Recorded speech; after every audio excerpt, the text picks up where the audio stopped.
something to make you look around and say, hey, you know what? I live in a pretty great country. President Trump is calm, on point, on his game. And unlike the last guy, he is competent and coherent. Come on, man. We're not bending the knee anymore. We're here to take a stand for God and country. This is the Steve Gruber Show. And welcome to it live from the shadow of Detroit. Glad to have you on board as we kick off another big day. It's Tuesday. Glad to have you here. Fighting for you from the foxhole of freedom as we do every single day, which asks me, who do you want in your foxhole when the chips are down? Who do you want to be shoulder to shoulder with? A lot of work to do here today. Three big things to know this hour. Number one, the White House has shot down the rumor that Kristi Noem was about to get fired, calling the entire story based on anonymous sources garbage because, well, it's garbage, like usual from the mainstream media information sewer. Number two, it appears the Supreme Court poised to give President Trump more power over who he can fire from the so-called independent agencies. That's a good thing. Let the man govern with his own team. And number three, the Democrats have no moral high ground to stand on, none, as they often claim they do, for many reasons. But one of the biggest, based on recent revelations, is that there is an alarming pattern of fraud among Democrats. An entire party built on fraud. We've been covering the ridiculous amount of fraud to the tune of as much as $300 billion committed by the Somalian community in Minnesota under the watch of Governor Tim Walz.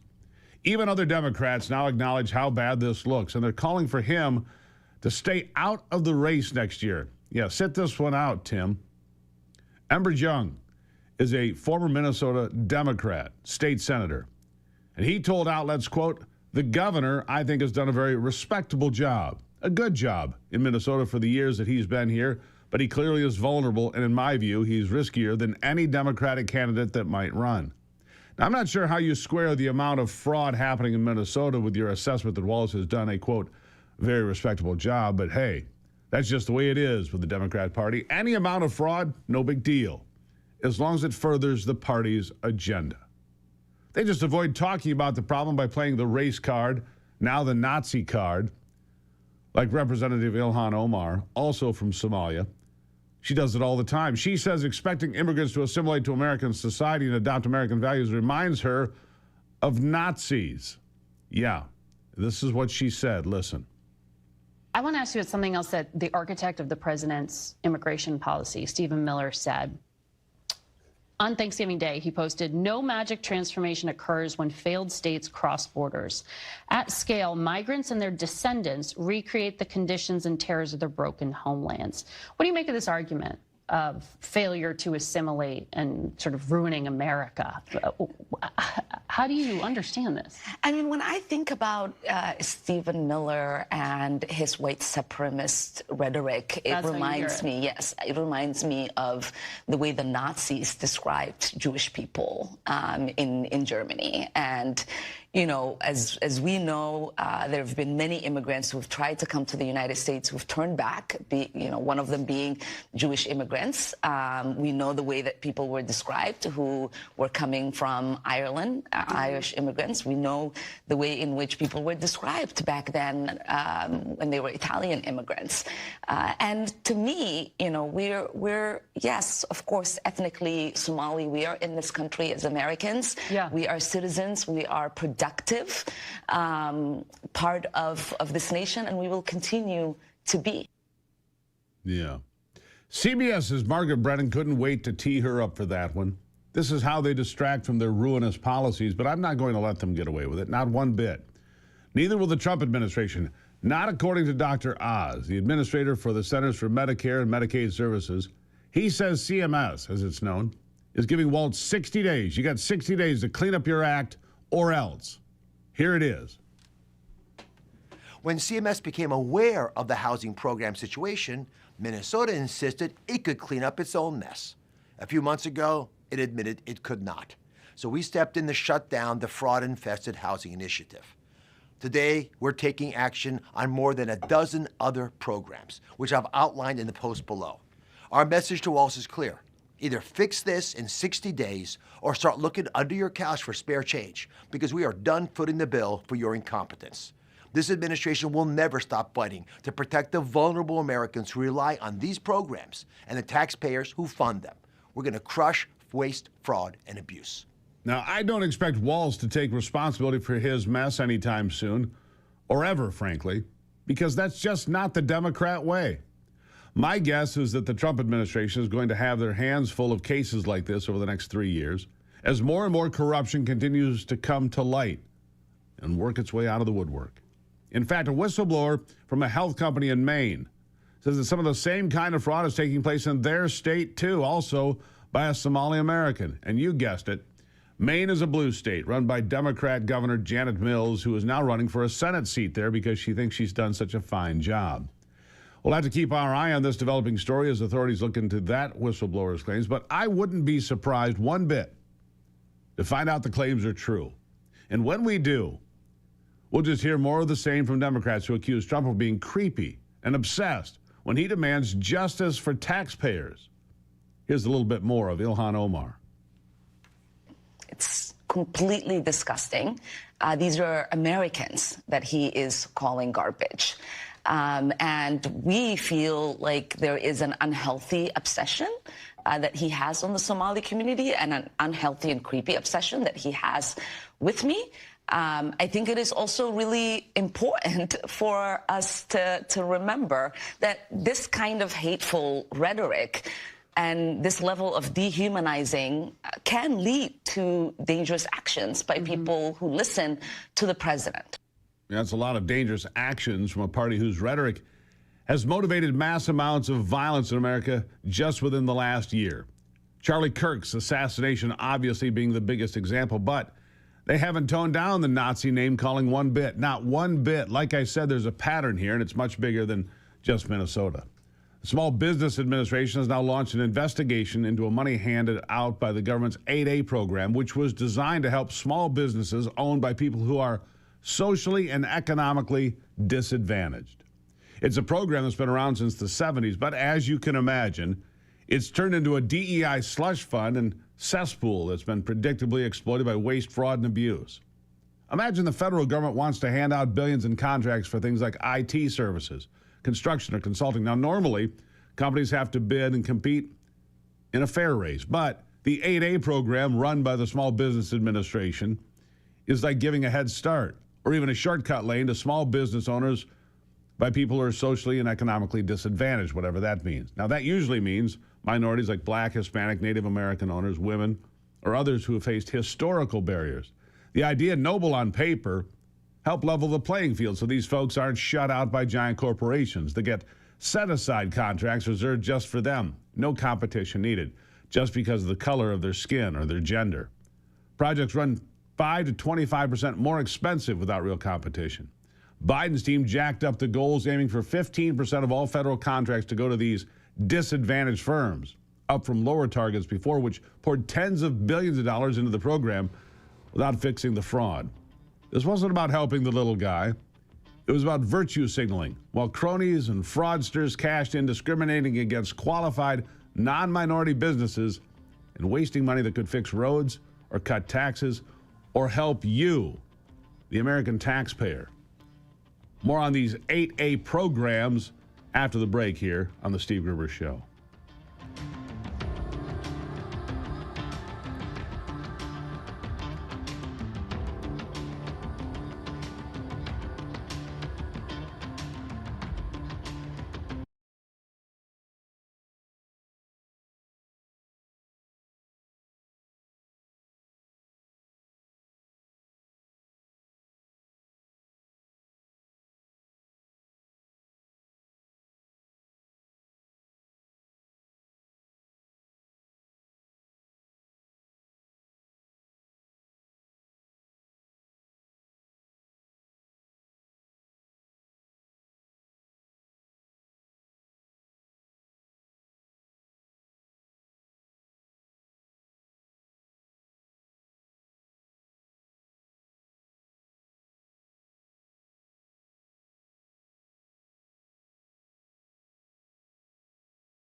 All right, back to the 8A programs. All right, so picture this.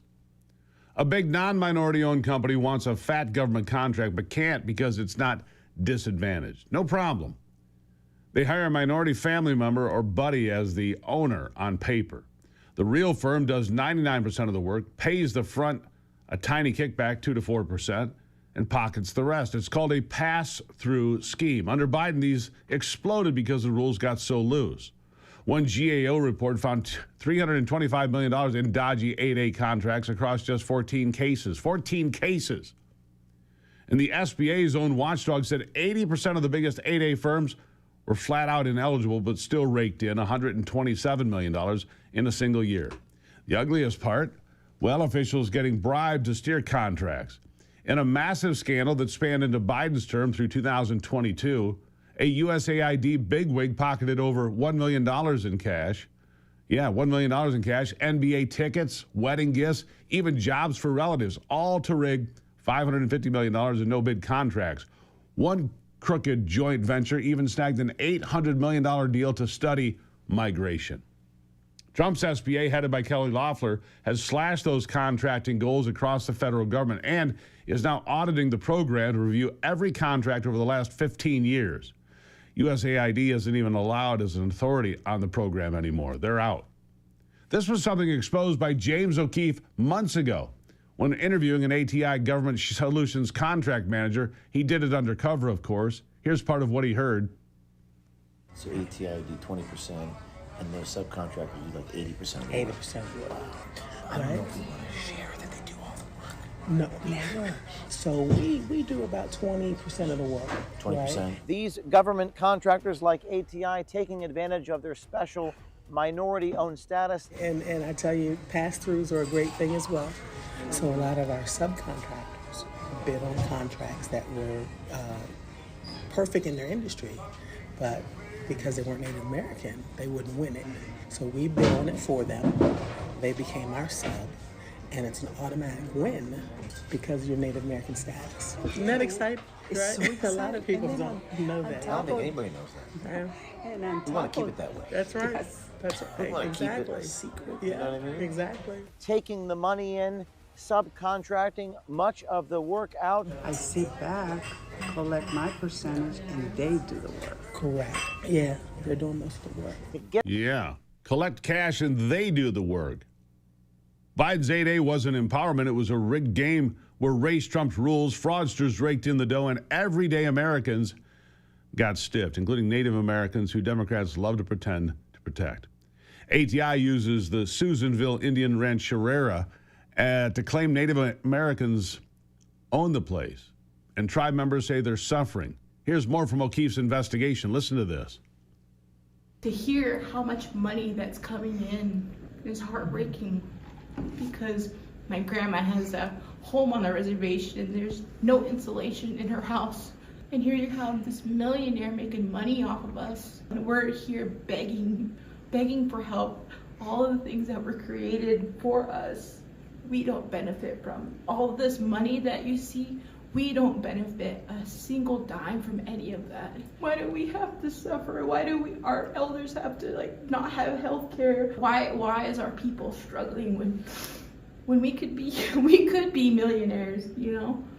My personal opinion is that they all need to be taken out. Yeah, this is what happens when the government tries to play favorites and pick winners and losers. Crooks win, real people lose, regardless of race, gender, or ethnicity. It's criminal. And like I said, it's a pattern. Democrats are totally fine with fraud if it furthers their agenda. And Act Blue, their fundraising arm, another perfect example. Congressional investigations have revealed that the fundraising machine has been fudging the rules and turning a blind eye in order to accept millions in fraudulent donations. Twice during the 2024 election. They quietly loosened their own rules, telling staff, hey, try to find reasons to let the donation go through instead of blocking it. They'd already been skipping the 3-digit CVV code on your credit card for years, something every normal website and business requires to stop fraud. The result? Their own internal numbers admit that change alone opened the door to as many as 28 extra fake donations every single month. And it gets worse. Investigators found hundreds of donations coming in from foreign governments, prepaid gift cards, even organized fraud rings, some tied to places like China, Russia, and Iran.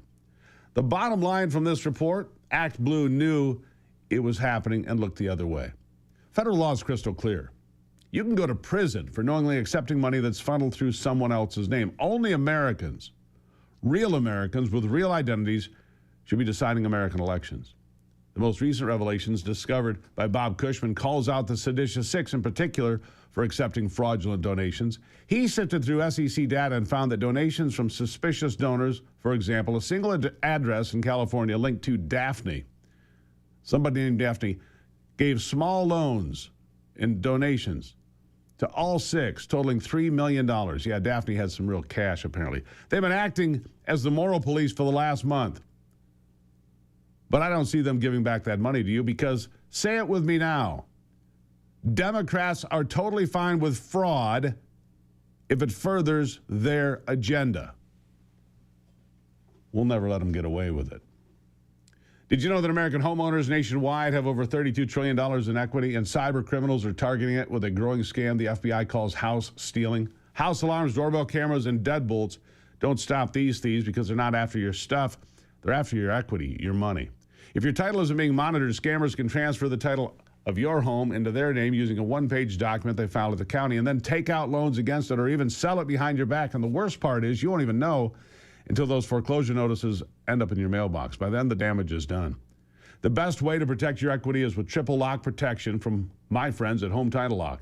Triple lock protection is 24/7 monitoring, alerts of any changes, and God forbid if the worst happens, restoration services at no out-of-pocket cost to you. You can check on your home's title today and make sure you're not already a victim. Use the promo code Gruber at HometitleLock.com to make sure your title is still in your name. You'll also get that free title history report plus a free 14-day trial of their $1 million triple lock protection. That's 24/7 monitoring, urgent alerts of any changes, and if fraud happens, $1 million to fix it. Go to HometitleLock.com now. Use the promo code Gruber. HometitleLock.com, promo code Gruber. HometitleLock.com. I'll be right back.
You know, I watch Netflix on occasion.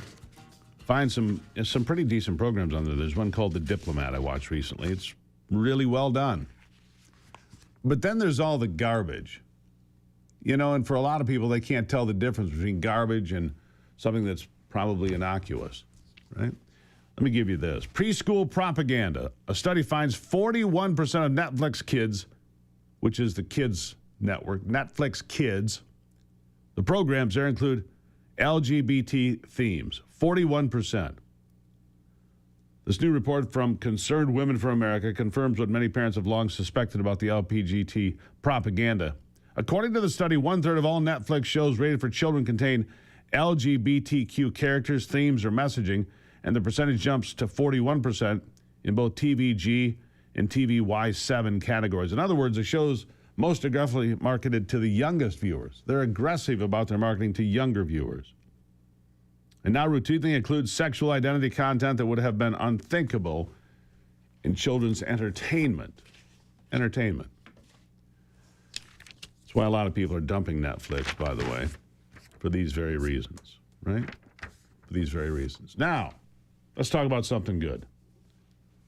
Let's talk about me for a second. That's something good. How about Gruber merch for the holidays? You guys have been asking for a long time. We were slow on the uptake, but we're here now in time for Christmas. You see that QR code? For anybody that's streaming or watching on television, there's the QR code. Just scan that code, and you can get a great Steve Gruber Show coffee mug, a hoodie, a great shirt to work out in, all of it available at that QR code. It's official merch. You guys asked for it. We delivered, and it's great stuff. We didn't put anything on the site until we tested it ourselves and said, yeah, that's good. That'll work. We don't want to send, stuff along that you don't like. We want you to love it as much as we do. All right? Gruber merch. What a perfect Christmas gift. More Gruber all the time.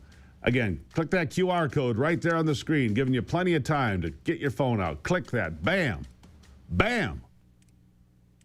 You too can be part of the Gruber Nation. All right? Gruber Nation, the Steve Gruber Show. I appreciate your support for all these years, and here's my gift to you and your gift to others. Put it under the Christmas tree. It's the perfect gift.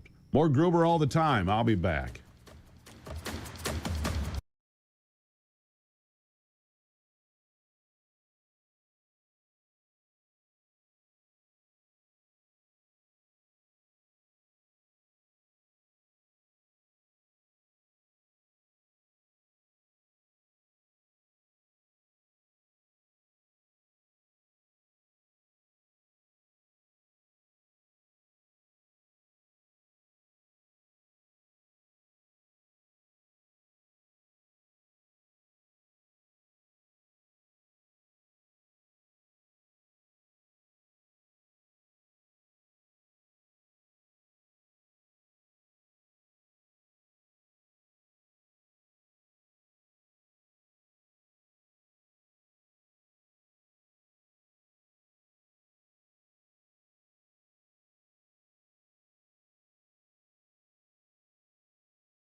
Pharma's going to end the year with a big profit. No question about it. The first $1 trillion drug maker.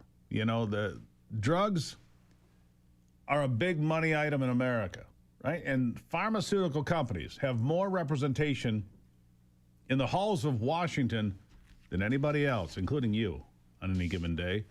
The folks out there hustling to get bills put through and in pursuit of Big Pharma's profits continue. Yep, they're out there. Former Congressman J.D. Hayworth from Arizona, a former member of the House Ways and Means Committee and a spokesperson for the Pharmaceutical Reform Alliance, is with me.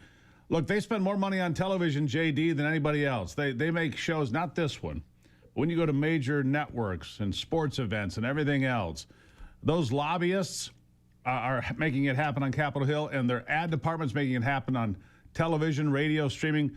Big Pharma's everywhere, aren't they? Boy, it sure is. I can give you the stats. Back in September alone, just under $200 million on TV ads. And you know, when you sit down, when you and I watch a sporting event or whatever, we're looking, Steve, at on average, getting about 9 pharmaceutical ads. Now you project that over an entire year. That's like sitting through 13 straight hours of ads. Now, I don't get to spend 13 hours with my primary care physician. I don't think you do either. I don't think many Americans do. The fact is, we've got to rein this in because free speech ain't free when you and I are paying for it. And that's what's going on with these ads. It's not a free speech issue. No. It's an issue of citizenship, corporate citizenship, and responsibility. Look, Donald Trump is president, okay? He believes in profits, but he doesn't believe in profiteering. And I can go through the numbers with you here now that... Well, I want to talk about this a little bit. Look, half of the ads that you're talking about, you're watching a big game on TV, you're rooting for your favorite team, and here come the ads from Big Pharma. Half the ad is the possible side effects and how it's going to, impact you in a detrimental fashion. That's happening. But we're one of only 2 countries on the planet that allow pharmaceutical companies to advertise, this could be you, this could be you, and people are self-diagnosing, they're online, they're calling their doctor, their primary care physician, whether they get 13 hours or 13 seconds, they're calling them all the time. We should stop doing that. We should stop allowing this marketing of, hey, if you don't feel well, it could be this, call your doctor now. Everybody's making money off this deal. It's taking money out of the pocket of the American consumer and taxpayer every day, isn't it? To the tune of billions. According to one report, Big Pharma collectively spent something like $36 billion on marketing, okay? And as has been pointed out many times, imagine if that money went where it ought to go to reduce prices to American consumers. President Trump has the right instincts. He wants to put Americans first. But Big Pharma has put Americans last because we're paying on average 3 times what the rest of the developed world is paying for prescription drugs. And the prices continue to soar. That's and right. Soar and soar. Look, Obamacare has failed. The Affordability Care Act, ACA, was never about affordability, was certainly never about care. It was an act put on by Democrats who got not one single Republican vote, but now want to blame and lay this mess and blame Republicans for all of it. They want to lay this mess at their feet. That's wrong, JD. It's wrong. You know it and I do it. Now, a couple of ideas out there I'd like to discuss with you. Health savings accounts. Less than 10% of Americans have them. They're a brilliant idea. Make the money go straight to consumers. That's what Donald Trump's talking about. Straight to consumers being the taxpayers. Send the money to them, not to the insurance companies who right now take 20% right off the top. Of that money that flows in from the ACA, 20% goes right to them.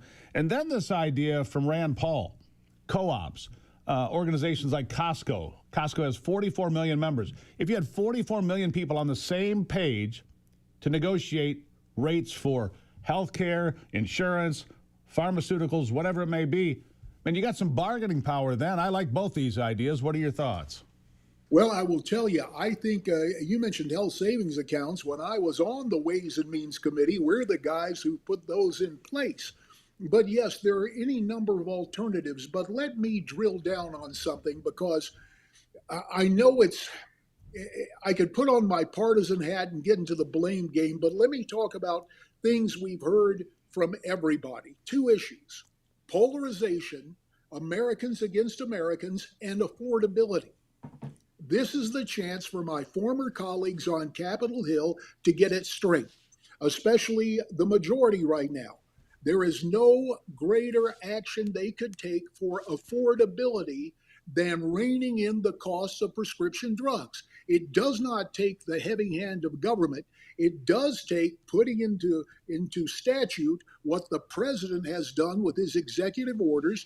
We've seen some hard-nosed negotiating from the administration, but as always, the challenge is in the details. For example, the fact that one of the big pharma companies is now valued at over $1 trillion, that dough principally came in the weight reduction pharmaceuticals. And I wanted to wear my specs and go through the numbers on this. It is incredible. I believe it was last month alone, $10.11 billion of growth in selling their weight loss drug. And again, nobody is upset with the notion of a profit. It's profiteering. On average, big pharma spends $5 to make the weight loss medicines. They're charging hundreds, incredible amounts, hundreds, sometimes $1,000. Yeah, sometimes $1,000 a month. You're right, hundreds to $1,000 or more per month. And the problem is, I've heard so many negative stories about this. You probably have as well. People that I know that became very ill. You know, they're in and out of the bathroom every 5 minutes. It just messed them up, and then they gain the weight back. And so it doesn't all work. Let's be honest. Oftentimes they're selling hope. Hope is for sale, but it's not always true, is it? Well, I'm not a doctor, not going to play one on TV. Obviously, it was well documented during my time in Congress. I chose a surgical option, but that's a whole nother issue. Let's drill down, mixing metaphors from surgery to taking a closer look at public policy, what my former colleagues on Capitol Hill need to understand. This is not a Republican issue. This is not a Democratic issue. This is an American issue. And Steve, polling we did a few months ago for the Pharmaceutical Reform Alliance indicates that the American people have it right. They put the blame for these huge profits and profiteering on big pharma to the tune of 84% of the people. And for those who aspire to serve or are currently serving in the House and Senate, they should know our other findings, Steve.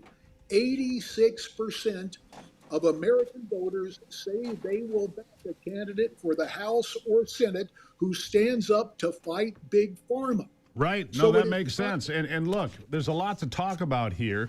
And we're going to continue this conversation in the days and weeks to come, JD, because we're just scratching the surface here.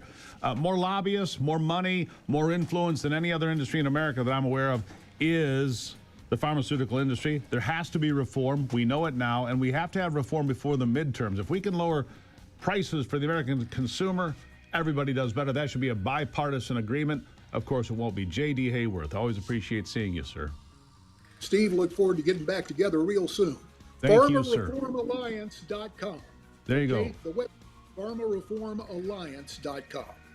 JD Hayworth, everybody. I'll take a break and be right back. It is the Steve Gruber Show.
All right, back to it now. I've been watching a lot of things here in the economy, and they're all very important. Gas prices falling again. The national average now below $2.95 a gallon. Two-thirds of the country now. Two-thirds of the country at $3 a gallon or less. Places paying a lot of money, California and so forth. The market's remaining strong. Pretty flat yesterday, but strong. Join me now, Nick Hopwood, certified financial planner, founder of Peak Wealth Management. He's here now. Nick, good morning. Good morning, Steve. A lot of opportunities out there because some big companies, they sold off here in the last few weeks. We had a couple of rough weeks, but really we're in pretty good shape. And you say it's time for no lazy money. Let's talk about this. Where are we? The Fed meeting is going to happen tomorrow. If they bring the rates down again, I saw that fixed 30-year mortgages are below 6% now. We're getting back into the places where people can actually afford to seek a new home, aren't we? It's working, Steve. So now we have an 87% probability of an interest rate cut tomorrow. So that's virtually a lock. And then we're expecting 1 or 2 more cuts next year. But looking into 2026 with the Fed, it's a little fuzzy, but that's the best estimate right now. But they're referencing a soft jobs market. And so that could be an issue going forward. But ultimately, we just don't have a lot of data after the shutdown. Yeah, we're a little short on numbers because they took a 43-day siesta while the Democrats tried to force us to continue to take a bad health care deal. This Wall Street Journal article that just came out talking about taking Social Security at 62. You and I talk a lot about Social Security. Should you take it at 62, 65, 67? Should you wait till the very end? Depends on how long you intend to live, I guess. But use this and explain why taking it at 62 and investing it might be a better deal. Well, on TikTok, that's what they're saying. It's a better deal, Steve. But the Wall Street Journal is actually pushing back, which I'm happy to see because with longevity risk, right, with more and more people living to 100, you want that larger Social Security benefit. And if you delay to 67 or even to 70, you're getting the max. But on TikTok, the argument is take it at 62 and invest it. Not because you need the money to live on, but so you can invest it for the future. But on TikTok, of course, we're just making assumptions that we make 10% or more forever. And that's not always the case. No. Also, if you're still working before 67, you will pay a penalty on your Social Security benefits. And finally, from a behavioral finance point of view, we can have the best intentions of investing that money. But Steve, you and I both know, especially in America, when that money hits our bank account, we have to take that extra step to invest it. We might find a way to spend it instead. People do that, don't they? Oh, look, nice little trinket here. How important are these energy prices? Gas below $3, heating oil lower, natural gas lower, and yet the utilities keep trying to raise their rates. But how important is energy policy? Well, I believe it's extremely important because when gas goes from $3.29 to $2.69, like it has for me here in Plymouth, Michigan, it's like a tax cut. And so everyone pays energy, whether it's fuel for your car or electricity or gas for your home. It's across the board a tax cut. And that means we can spend the money or save the money in other areas. Yeah, that's exactly right. It's really important. So I heard a rumor, Nick, and maybe you can help me with this. I heard a rumor that your kid ordered DoorDash, got a couple of cheeseburgers delivered or whatever. And you said, that's never going to happen again. Tell me about your parental instinct on this one, Nick. Well, Steve, first of all, I've never ordered it because I've had bad delivery before. I figured pizza and Chinese food, that's really where I'm limiting my delivery. Because when you have fries that are delivered soggy and you have to pay extra, what's the point? So my kid ordered a burrito. Yeah. It's a $10 burrito. And we have this DoorDash bill for $30. And I was upset, right? I respect the dollar. I respect the dollar. $30 for a burrito. The joint's 2 miles away. I don't care if you have to walk. I'm not paying $30 for a burrito ever again, we terminated that program, closed the account. It's over. It's over. Sorry, son. It's over. Done. Boom. I saw this recently. Some of these government programs that you and I pay for, the taxpayers pay, will cover things like that. That's obscene. I mean, that really is obscene, isn't it? It is. I don't think that those food stamp programs should cover fast food, especially for these delivery fees. They shouldn't cover soda or alcohol. Forget about it. Yeah. A few beers. I'll take some tall boys. It's on my EBT card. All right. Speaking of TikTok, you just mentioned, I want to bring you back to that. So-called money influencers, and there's lots of them. I mean, these people have 1 million followers, right? Telling their followers that 401ks are trash. What do you say to that? Steve, I got to take this one personally, okay? It's very upsetting to take the number one retirement vehicle, the 401k, which makes it easy to save through payroll. You have the tax benefits, whether it's traditional or Roth, and they're saying this is a trash program for 2 reasons. Number one, it's locked up to 59 and a half. And I get that, right? But the rules are the rules. And secondly, because you can't invest in Bitcoin. And they're just, again, assuming that Bitcoin is going to have these 30% returns every year. It's just not going to happen. I'll remind you, Bitcoin has like a 70% drawdown every year or two. So it's not a sure thing. And to talk about 401ks being trash because of that opportunity cost, I think is reckless and irresponsible. Sometimes, if it feels too good to be true, it is. Yeah. And listen and just, pay attention to who you're listening to. Listen to Nick Hopwood, because I do. Bitcoin today at 90,000. It was at 125 just a few weeks ago. It's at 90,000 today. If you were wrapped up in Bitcoin and you weren't on top of it, yikes. You can find out more from Nick, peakwm.com, or click that QR code right there on your screen for streamers and television folks. It's right there. You can get a second opinion from Nick. He'll give you a free Social Security analysis. He'll make sure that your money isn't lazy, like somebody ordering food to be delivered by, DoorDash. All right, Nick, thank you. Thank you, Steve. Have a great day. All right, we'll be right back after this.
All right, so Tom was listening to Nick here, talking about DoorDash, saying it is the most ridiculous thing ever. How can you pay $30 for a burrito that's $10? It is a remarkable thing. Are people really so out of tune financially that they'll pay 2 or 3 times the going rate for a burger? We had a DoorDash once, I think, a number of years ago, something like that. A McDonald's delivery. It was like $50. We say, done with that. So we've been through that same thing. I've never actually ordered it. Don't have it, never used it. Look, I'll dig something out of the cupboard. I will. But what a ridiculous use of money, honestly. Your finances are a complete disaster at that point. And, geez, come on now. Anyhow, speaking of people that have money, a billionaire, the flood out of Florida flood to Florida, I should say, continues. The Citadel founder, billionaire Ken Griffin, he's liquidated every property but one in Chicago. Says I'm not staying here. I'm done with this. The exodus to Miami, to West Palm, to that part of the state of Florida, all that money, and all over the state of Florida, frankly. And the good news is, because interest rates are coming down and there was this property boom, it's cheaper now to buy a house in Florida than it ever was before. So that is good news. Cheaper than it ever was before. So good news there. More good news. Tell them, Anthony, it's Gruber merch. There it is, Gruber merch. Just in time for Christmas. We're going to stuff your stocking and put gifts under the Christmas tree. Why? Because you want to tell people you listen to the smartest morning program in America, where we tell you the truth, bring the receipts, talk about the things that matter to you most. Make sure we're looking out for America first. America first. Just scan the QR code on your screen, anybody. We're going to have this on the website soon, too. It was an odd website to make this work through one of these companies that provides all these great products. And we tested all the products ahead of time. We looked them over, said, yep, that'll do. Like that. In fact, the first round of coffee cups that came, we said, no, I'm not sending that to anybody that watches the program. Absolutely not. Send me something better. They quickly upgraded their game. Gruber merch, there it is. Scan that QR code, put it under the tree. All right, we got a lot to talk about. In the next hour, somebody going to prison for a crime that maybe they didn't commit. It's coming up.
always something to make you look around and say, hey, you know what? I live in a pretty great country. President Trump is calm, on point, on his game. And unlike the last guy, he is competent and coherent. Come on, man. We're not bending the knee anymore. We're here to take a stand for God and country. This is the Steve Gruber Show. Well, it sure is. And welcome to it as we light the fuse in another big hour here of the program. Glad you're on board with us. We fight for you from the foxhole of freedom every single day. Who do you want there with you if the chips are down? To protect this country. To have a country for your kids and grandkids. Three big things this hour. Number one, the strikes on cartels' drug running boats is going to continue. And the reason they need the boats to move the products is because the border is no longer wide open. You see, good policies actually work and create change. Number two, the war over redistricting is continuing in several states now, and President Trump is turning up the heat on Indiana, where the Republicans could pick up 2 more seats if a plan passed by the state house passes the Senate there. That's happening Thursday. And number three, let's continue our focus on the economy today, because it's what Democrats think is going to deliver them the House and Senate next year and the White House in 2028. But why would we do that? The economy is so much better today than it was just a couple of years ago, and it's getting better. I mean, think back. Inflation was 9.1% in the summer of 2022. It's now below 3%. Gas was $5 a gallon. Remember that? What if gas was still $5 a gallon? What would that do to your wallet? What would that do to your monthly budget? I mean, seriously. Groceries. The Democrats keep putting up these memes and these posts on social media. Groceries are up 28%, 30%. Here's the real number. Since January, groceries are up 1.2%. Yeah, they're up a little bit, 1.2%. They threw the brakes on all of this. How about Dave Ramsey? You know him, Dave Ramsey, the guy teaches you how to get out of debt. He destroys the Democrat talking point about affordability right here. Listen. Interest rates are down, and gas prices are down below $3 in most places. The economy seems to be, the people we're talking to are really not having huge, serious affordability problems. There's a lot of talking heads, a lot of squawking about that, but most of that's political. Most of that's political. We just have to create the idea that things are terrible. By the way, President Trump's approval numbers on the rebound, I'll have that for you in a moment. Here's Treasury Secretary Scott Bessent laying out the real numbers on the economy. Listen. The Biden administration created the worst inflation in 50 years, and maybe for working Americans, the worst inflation of all time. And we have pulled that number down. That Strategas Research does something called the Common Man Index. Under Biden, the accumulated inflation number, as measured by CPI, was about 20%. Their index showed 35. This year, for the first time, the Common Man Index is below the inflation index because the basket of goods for working Americans, food, gasoline, rent is coming down. So I wrote an essay March 12th, 2024, and it talked about the 3 I's: immigration, interest rates, and inflation. Mass unfettered immigration, depressed wages, caused housing prices to go up. President has closed the border. That is fixed. Interest rates have come down. The bond market just had the best year since 2020. And now we are working on inflation, and I expect inflation to roll down strongly next year. And so there you have it. Those are numbers that matter. Real wages on the rise. And with inflation stable, that's good news. Fixed rate mortgages for the first time in several years now below 6%.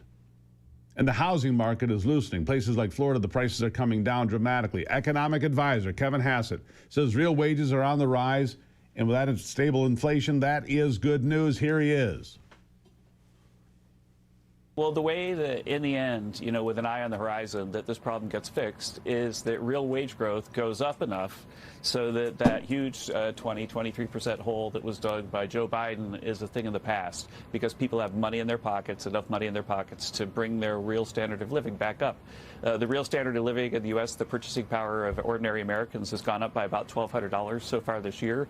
If you look at the great data on Friday that said that real wages were up 2.5% over the last few months, markets. That happens when you get positive supply in the economy, and that's what drives growth up and prices down. And so what you want to do is lock that kind of gain in where you're seeing real wages coming from positive supply shocks. And if you do that, then just as in the 90s when we had positive supply shocks from the computer, and Alan Greenspan was willing to sort of let the economy run a little bit hotter, we have an opportunity with AI and all the productivity that we're seeing to do so again, but to do so with a great deal of caution as you watch the inflation numbers go by. Because the one thing we know is that inflation hurts everybody in the economy.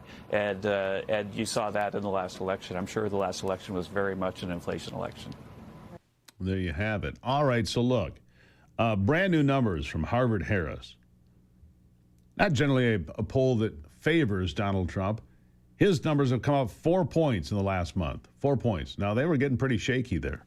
There's a bottom there at about 42, 43% because he has hardcore supporters, and that's about where it peters out, if you will. But the approval number from Harvard-Harris yesterday, 47%, disapprove 49%. He's 2 points underwater there. Congress in the same poll. Yeah, people don't seem to like Congress much. The approval number is 35%, disapprove is 56%. They're 21 points underwater in the United States Congress. Go figure. Go figure. Meanwhile, we've got a split ballot on the congressional generic vote. If the election were held today, would you vote for a Republican or a Democrat, not knowing who's on the ballot, the generic ballot? The Daily Mail says Democrats are +4. RMG Research says Republicans are +4. So that's pretty an interesting number. It's the first Republican number that has been on the positive side for a while. Reuters, just a couple of days ago, had Democrats +1. So it's a lot tighter than you think. Oh, and by the way, Jasmine Crockett has announced her bid to become the next senator from the state of Texas. It has Democrats petrified because she will become the face of the Democrat Party in Texas and elsewhere. Jasmine Crockett, they think she'll win the primary, and that puts, well, look, Texas is always going to be a tough lift for Democrats. But with her in there, they'll have no shot at all. They'll spend no money there. She'll make lots of money. She'll bring in lots of money, but she won't get it from traditional sources like the DNC. Strength isn't just about lifting weights. It's about immune strength, recovery, and staying sharp as we age. And that's why I've partnered with Longevity Wellness. Their nutritional shake mix delivers protein, collagen, omega-3s, and gut-supportive nutrition all in one simple scoop. It tastes great. It's easy. It's made for real people like you who want to live longer and stronger. Check it out now. LongevityWellness.co/Gruber. LongevityWellness.co/Gruber. Use the promo code Gruber, and you're going to save money today. Use the promo code Gruber. You're going to save money today at LongevityWellness.co. All right? Now, coming up after the break, an interesting story about the overreach of government. It's called the Samurai Wallet case. And my next guest is going to prison at the end of the week. He says it's nonsense and that the Biden DOJ got way out of its lane to basically say that software creators are now in charge of how the people use that software with their money. Oh, you want to hear this story coming up on the Steve Gruber Show.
All right. My next guest is scheduled to report to the federal penitentiary in Morgantown, West Virginia, 10 days from now, the 19th of December. What did he do? He created software, financial software, for people who work in the cryptocurrency space. And during the Biden administration, the rules were expanded so far that he's being held accountable for what the end users did, even though he had no access to the money. He didn't control the money, they did. He created the software. And it's a pretty remarkable thing. Keone Rodriguez is here. Keone, thank you for being here. Thank you for having me, Steve. I'm sorry about your situation, but I read your case. And to me, it's remarkable. Warren Davidson, Republican congressman from Ohio, put it this way. It's like blaming Microsoft for drug cartels downloading and using Excel spreadsheets. Is that a fair way to put it? Yeah, absolutely. For the first time, the DOJ during Biden's administration expanded the Bank Secrecy Act so far that they started to hold accountable software developers for the acts of their end users. This is something that hasn't happened before. And my case and my partner's case was the first time the DOJ tested this new theory. It'd be like charging the construction company that built the highway for a drunk driver. I mean, you built the system. You built the system for people to do their business, which is none of your business, right? Here's the software. I have no control over what you're doing. And yet they tracked you down. They put you on trial. They sentenced you to 5 years in prison. Tell us how this case played out. This case came as a complete shock to me. We operated Samurai Wallet openly and notoriously for a decade. And we did that because we thought we were in clear compliance with the law. We had guidance from 2013 from the regulator in charge of money transmission and illicit finance, that's called FinCEN, who said, in order to be a financial service or a money service business, you actually have to take physical custody of the user's money. That's pretty common sense regulation, right? If you're going to transmit something, you actually have to have it first. And so we thought we were clearly in bounds. Then on April 24th of 2024, a 5 a.m. raid by the FBI on my property occurred. We had 50 armed FBI agents, drones, armored vehicles storm my property and point guns at me and my wife. And from that point forward, my life totally changed. So it seems to me, by the way, that's their MO, show up at 5 in the morning for a nonviolent criminal and take him down with a SWAT team or whatever.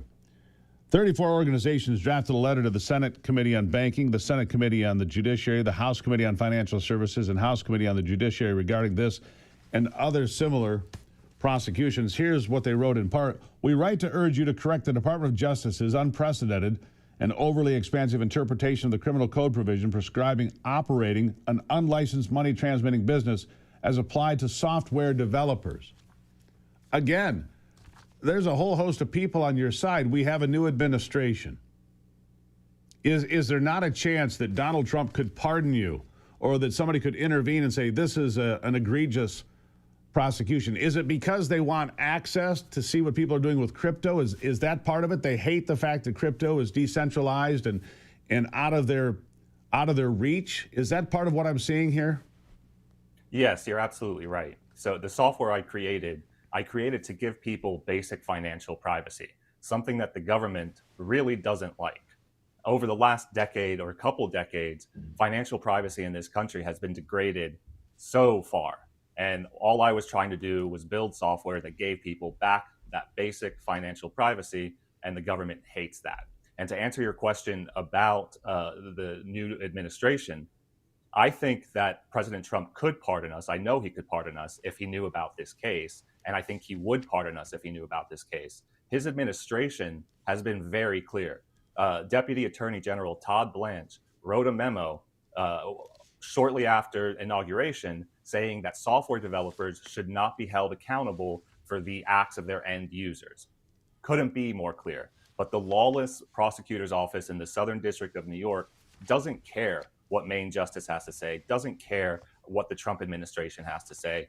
They run the show there, and they think they can get away with anything they want. So they continued this prosecution, even though Todd Blanche said these types of cases need to go away. Yeah, they need to go away because it seems like the government, and not this administration, but look, there were so many things done in the previous administration. There's a lot of cleanup still to do, as you well know. I hope you're not one of the victims of the overreach of government that are trying to, and you're right, by the way. And you're right, by the way.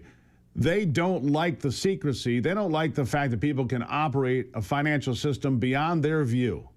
That's why they hate crypto. That's why they want to be able to create a government crypto system so that everything you do, they can look at and tax. That's what it's all about. It's about money to the bottom line. I'll give you the last word here. If you could say something to President Trump, what would you say? Thank you, Steve. I would say, President Trump, you are a fundamentally fair person. You are a person who understands unfair prosecution, especially out of the Southern District of New York. They've targeted you and your family, and they will target you and your family once you leave office if you don't get Congress. So rein in the lawless Biden appointees holdover at the Southern District of New York, and bring justice not only to me, not only to my partner Bill, but to the American software developers who now are scared to write software in this country and will go offshore and do it somewhere else. Keone Rodriguez headed to prison the 19th of December because he created software that other people used to do whatever they do. Keone, we wish you well. I hope that this will straighten itself out. I appreciate you sharing your story, and I'm sorry about the position you're in, but thank you for being here. Thank you for having me, Steve. Take care. Really appreciate it. Yeah, prosecuted because he wrote software for other people to use. Think about that. Think about how focused the Biden administration was on holding people accountable for things they didn't even do. I'll take a break. It's the Steve Gruber Show.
All right. What is your what's your timetable? We're going to do some Christmas shopping this weekend, I'm told. Super excited about it.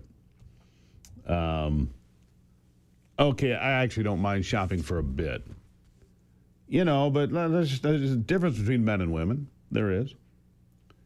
Women that I know, anyhow. They can go out there and paw through, you know, this and that. And is this cute? Do you like this? Da, da, da. And at some point, my eyes just go crossed and blurry. It's true, man. I admit it. At some point, my eyes just, and I'm done. Look, it's a sale rack. Oh, ooh. At some point, I'm just overwhelmed by it all. It's like that little thing that pops out of the turkey. When it's done, it's done. That's why I am with shopping. But we're going to do some and get that out of the way. I have a host of birthdays in December every year, so we work our way through that, including one of my kids today. And then we move on to the next thing. How do you feel about shopping? Do you do it online now? Remember the days when they said, I'll never buy anything online, and now everybody buys almost everything online. I mean, I know I walk out the door here, there's boxes and things and delivery drivers, and the dogs go nuts and stuff happens all the time. But there was a time when people said, I don't trust the internet. I'm not putting my credit card in there. Everybody does it now, even though there are breaches all the time and these banking companies get hacked. Doesn't seem to slow people down. Seems to keep people in the game and anyhow. So where are you with Christmas shopping? That's what I'm asking you. Hey, here's a Christmas gift idea for you. Patriots Relief. Patriots Relief is a CBD company. Anxiety, sleep, pain. That's what they do at Patriots Relief. They make your life better using all natural products. Topicals, tinctures, ointments. It's all there at Patriots Relief. It's a great company. Been friends of this program for a long time. You can find out more and save money, by the way, today at patriotsrelief.com. Just mention me, Gruber, in case you forgot. patriotsrelief.com, CBD that can help you again with anxiety, with sleep, with pain, the things that matter most. Oh, and it's great for your pets. Boy, was it great when my dog got older. It was great. Helped her out for a long time. I'll take a break and be right back on the Steve Gruber Show.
You know, my mother was a school teacher for 30 years.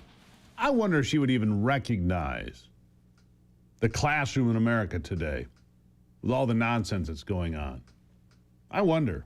You know, she warned back then that you had these MEEP tests in Michigan Educational something, evaluation, whatever it was. The MEEP tests, And she said, teaching to a test doesn't teach kids. You have to have the flexibility to teach children. And that's just one big problem. Ryan Staley is a father, longtime coach, and an educator himself. He's also the director of research at Defending Education. He joins me now. Ryan, good morning. Good morning, Steve. How are you? I'm good. My mother was conservative, but, basically all that means is that she believed in traditional things about America, about education, about kids, about boys and girls being different, things like that, And she knew that boys in the classroom would fidgety and jump around and spin around in their chair and speak out of turn and all those things. The difference, they didn't want little boys to act like proper little girls.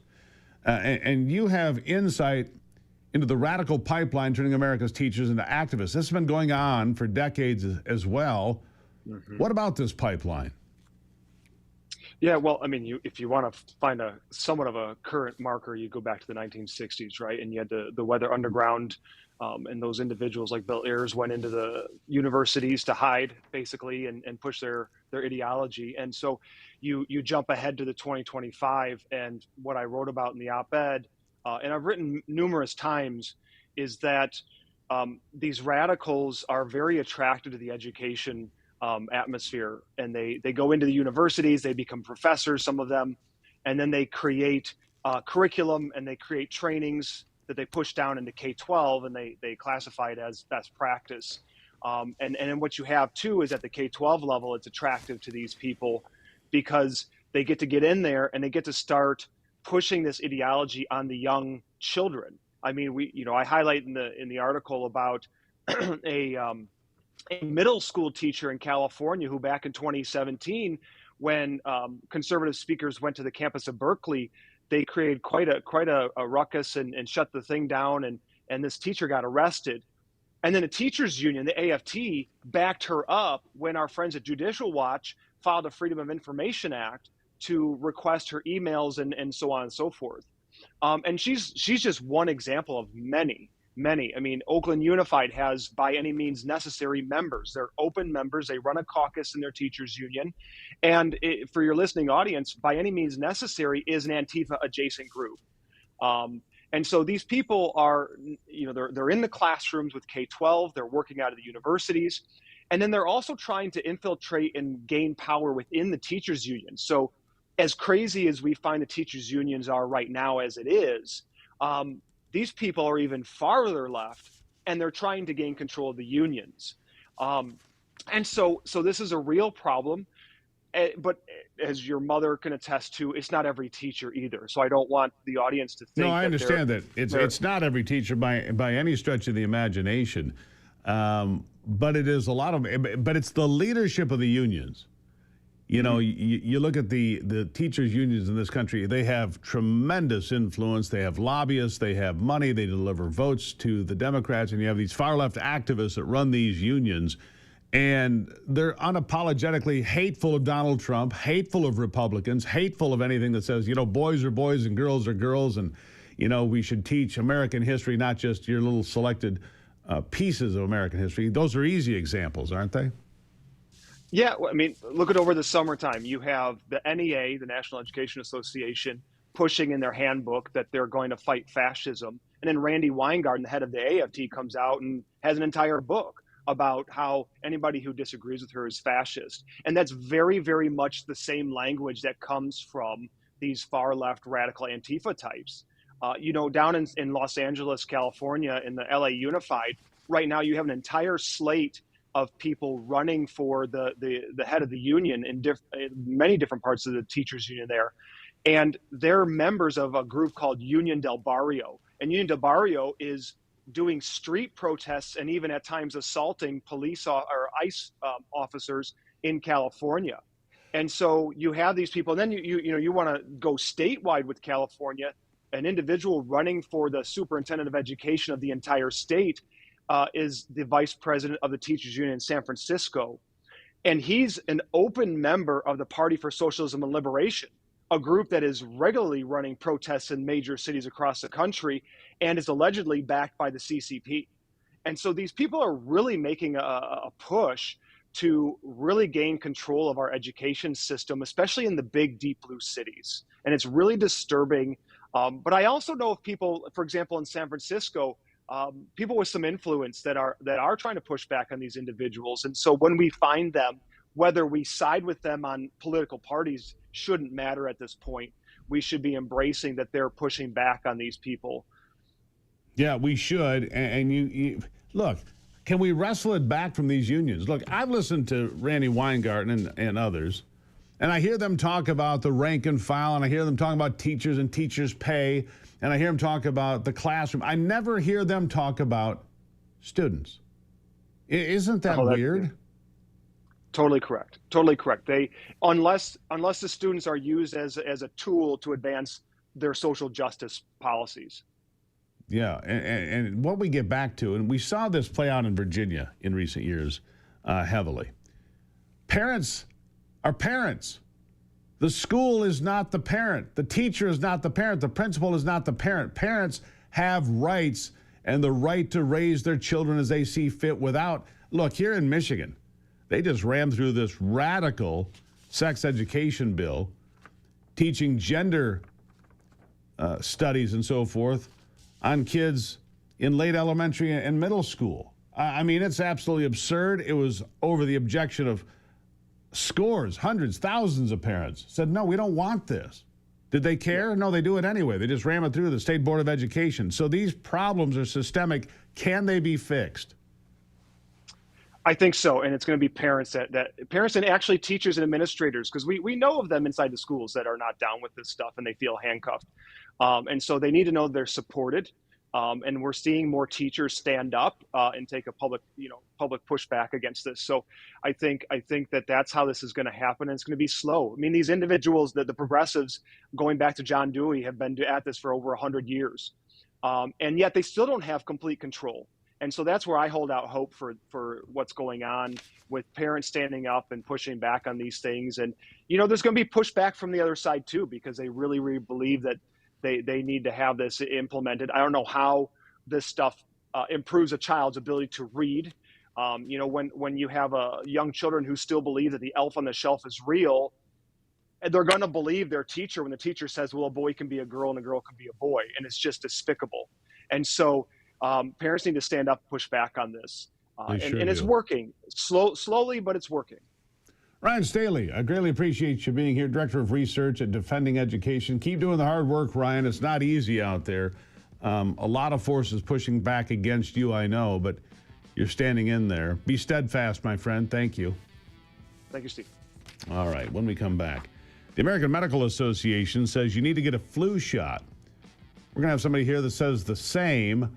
Do you agree? We're going to have that conversation straight ahead on the Steve Gruber Show. I'm not getting one. I'll tell you right now. I'll be right back.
All right, welcome back to it. Now, it is cold and flu season. And so as you see this time of the year, you walk into your local pharmacy, you're going to see get your flu shot today. It's in a lot of places. A lot of skepticism out there for sure. I think that's born out of COVID when we were told it was 100% effective and then 90% effective. And then we kept having so-called breakthrough infections. And so there's a lot of, I don't know, mistrust out there.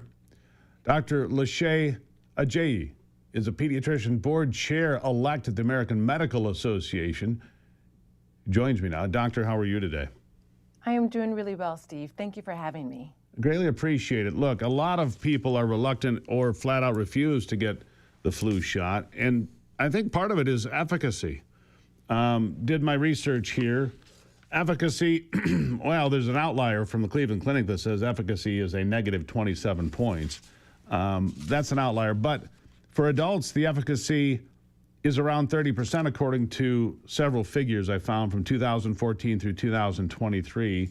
So the flu shot is kind of a guess every year, right? They kind of try to figure out which variant or which strain it's going to be. So it's not always effective. Is that fair? Well, I can tell you that the flu vaccine is the best way, the most efficacious way to prevent getting really sick, hospitalized, or dying from the flu.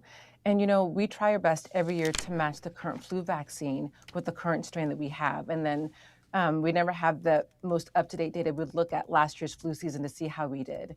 We saw that last year was one of the most severe flu seasons we've had in a long time. And honestly, the most deadliest for kids in the 15 years since we've been tracking this. And it's unfortunate because we also see that aligned with the decreasing vaccination rates in adults and kids for the flu, which is why the American Medical Association is really partnering with the Ad Council to get people to really advocate to get their flu shot. So with kids, the efficacy is actually a bit higher. The 30% rate is, excuse me, for adults. And it's higher for children, according to all the studies I see here. Why is that? Well, I can't really speculate to why kids may have better immunity. I think you kind of hit the nail on the head. I wonder if it's because, you know, more kids are getting vaccinated compared to their adults. You know, as parents, I'm a pediatrician and a parent too, we tend to always look for our kids, look out for our kids and do the best we can for them. And so we may do a better job of getting our kids vaccinated compared to getting ourselves vaccinated. And it's really important to really prevent people from getting hospitalized or even dying from the flu. Let's see here. In 2024, latest numbers I can find, I'll average this out, maybe 50,000 deaths in America from the flu in 2025, 280 pediatric deaths.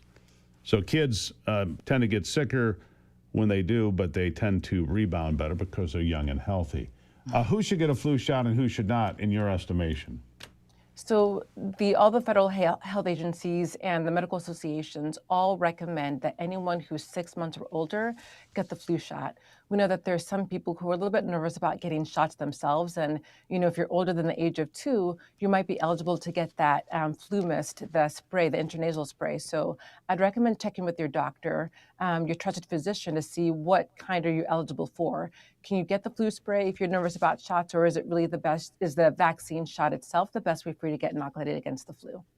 So I assume you understand the hesitancy of getting Absolutely. the flu shot. I mean, obviously, when the COVID vaccines first came out, we were told they were 100% effective. And then, of course, we saw that break down to the point that nobody really knows. I don't know what the efficacy of the COVID vaccine was.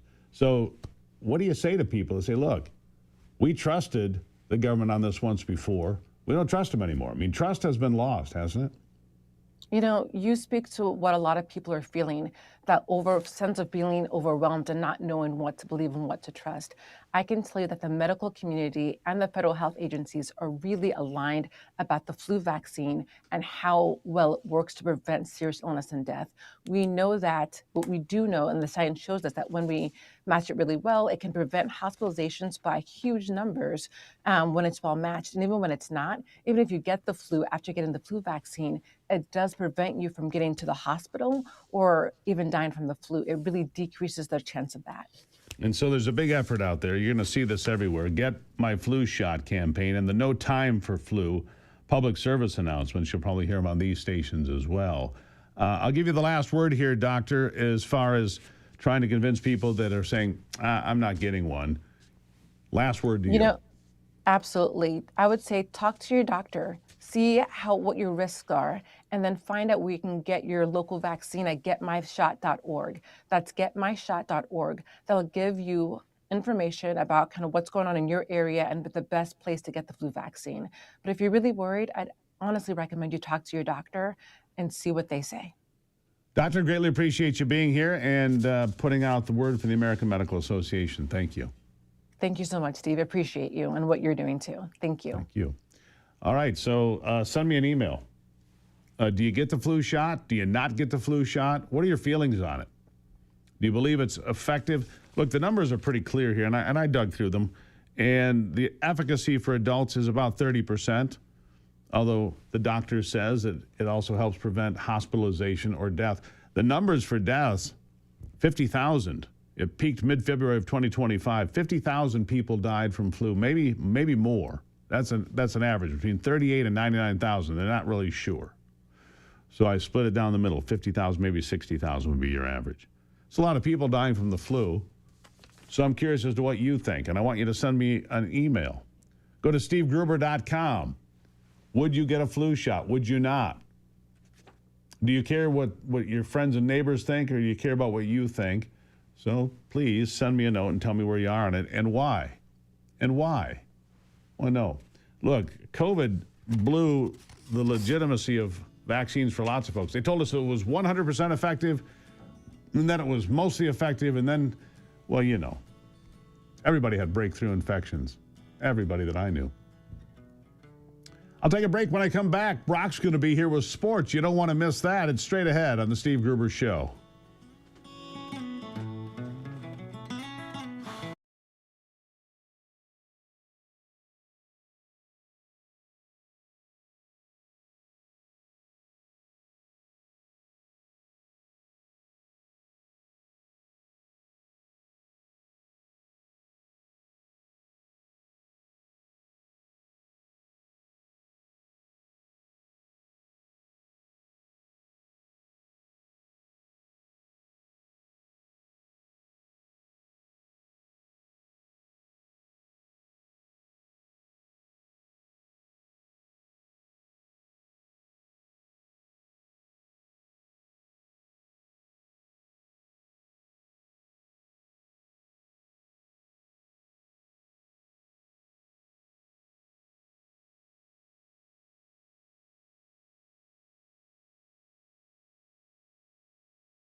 All right, let's check in on sports now with Brock Palmbush.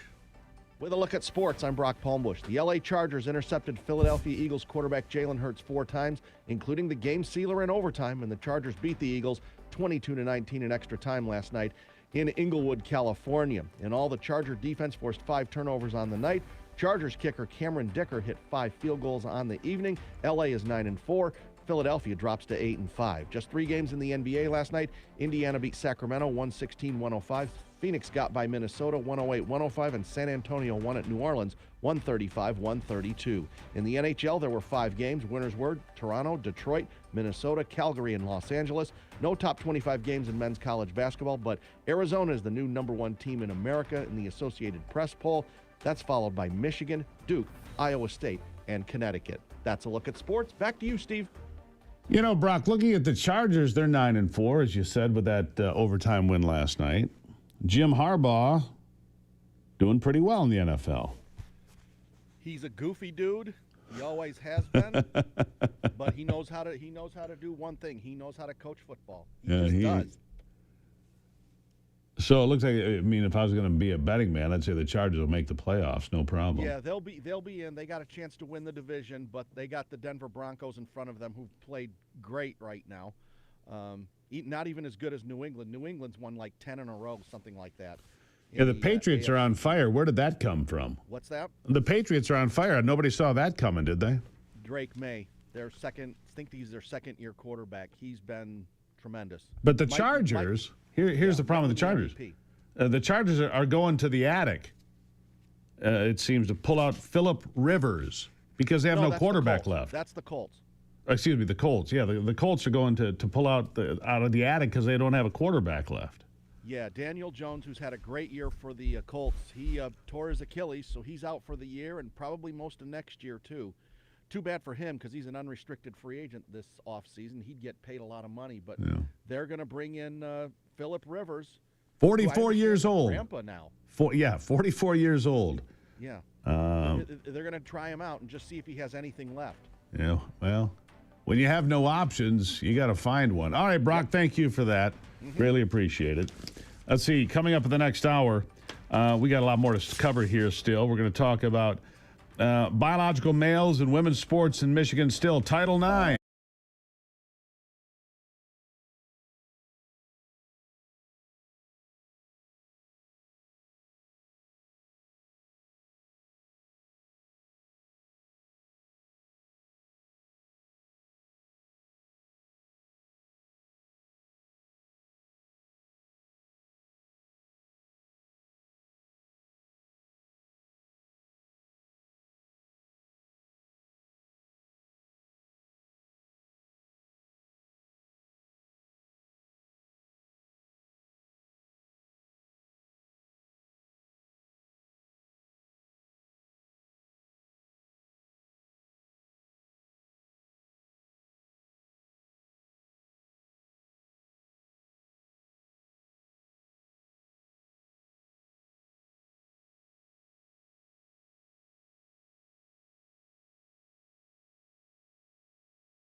something to make you look around and say, hey, you know what? I live in a pretty great country. President Trump is calm, on point, on his game. And unlike the last guy, he is competent and coherent. Come on, man. We're not bending the knee anymore. We're here to take a stand for God and country. This is the Steve Gruber Show.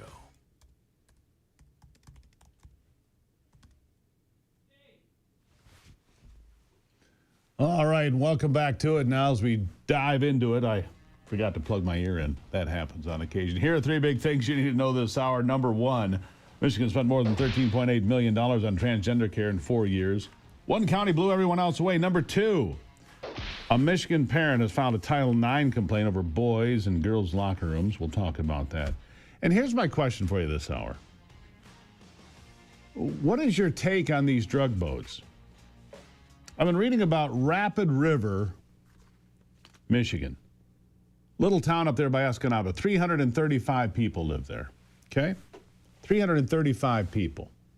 They've had 5 people die from drug overdoses, fentanyl primarily.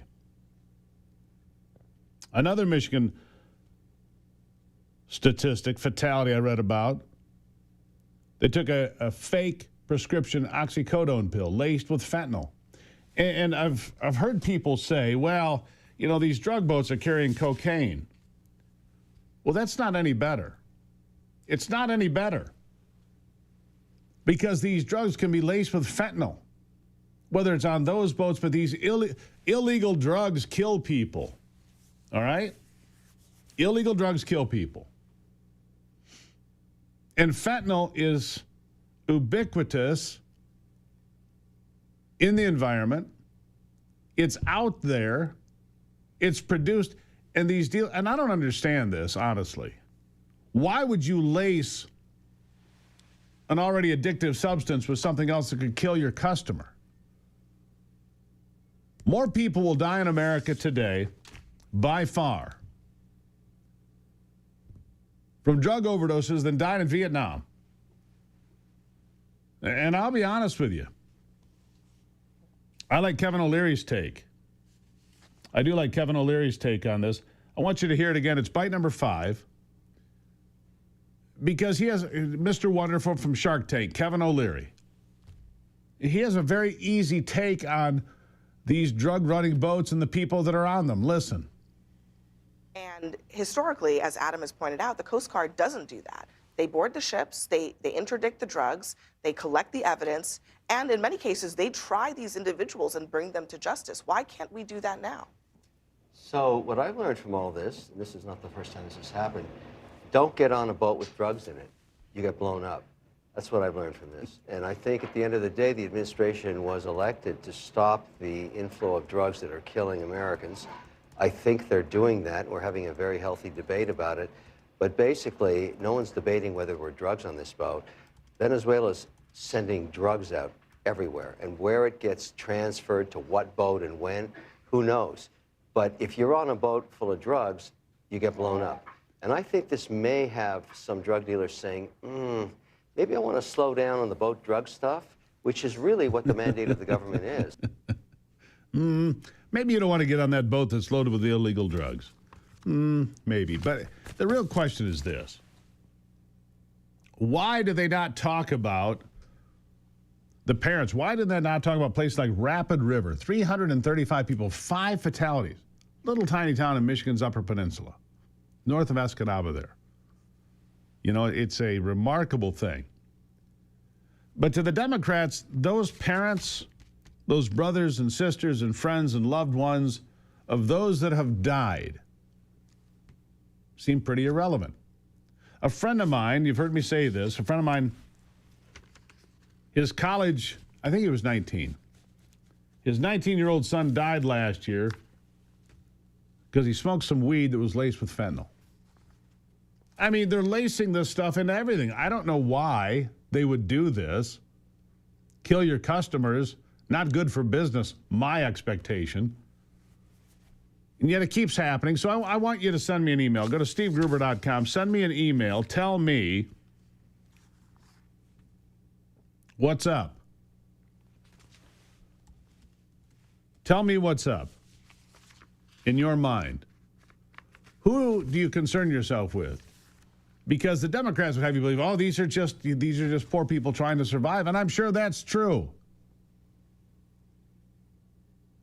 Go tell the mom, where was it? Royal Oak, where was it?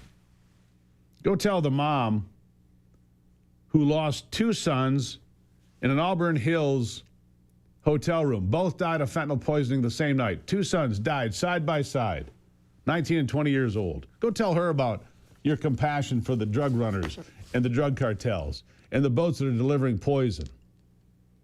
How bad is it? Well, listen to Adam Schiff. He's almost got tears in his eyes defending the drug dealers. Listen to this. That all of these strikes are unlawful. They're a form of extrajudicial killing. These boats are not invading the United States in an armed assault. They're thousands of miles away. Some of them, maybe even this vessel, if reports are accurate, wasn't even heading to the United States. And for us to be engaged in this kind of unauthorized campaign of extrajudicial killing couldn't be, I think, a more clear violation of the law. The fact that... Yeah, well, Adam, I'm going to tell you how many people have died in California from drug overdoses just this year.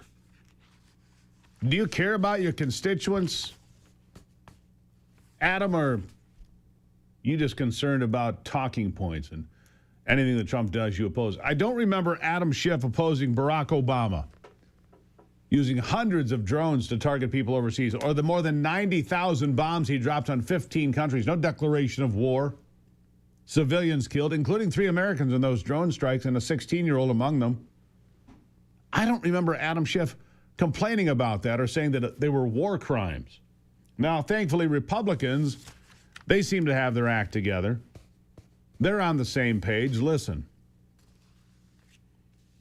If those boats were loaded with bombs or missiles headed for the United States, I don't think anyone would dispute that we had every right and indeed a duty to intercept them. But those drugs detonate like a bomb all across Arkansas and all across America. They're killing our young people from age 18 to 45. Probably during the time we've talked, there's probably been 24 people die of overdoses. We have seen more Americans die in the last 7 years than the Americans that were lost in World War I, World War II, and Vietnam combined. I have way more sympathy for my friends, my cousins, my neighbors, those people who've been poisoned by these narco-terrorists, people who've been skinned alive by these cartels as they bring people to the United States, than I do for these narco-terrorists. Because it's affected our families, it's affected our friends, it's affected our neighborhoods, it's affected our towns, it's affected our kids' schools. We need to do something. Standing back doesn't work.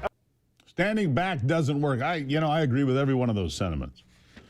And by the way, this declaration of war, it's happened exactly 5 times in American history. 5 times we've actually declared war. Congress, we have the right to declare war. Maybe that's true, but you don't have the right to make war. The commander-in-chief can make war. Congress can declare war. They did that in 1812, the Mexican-American War of 1846, the Spanish-American War of 1898, World War I and World War II. That is the complete list. That is the total list of the times that this country has declared war ever in 250 years. Yeah, we went after the Barbary pirates. That was an undeclared war. So was Korea. I'll be back.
All right, welcome back to the program.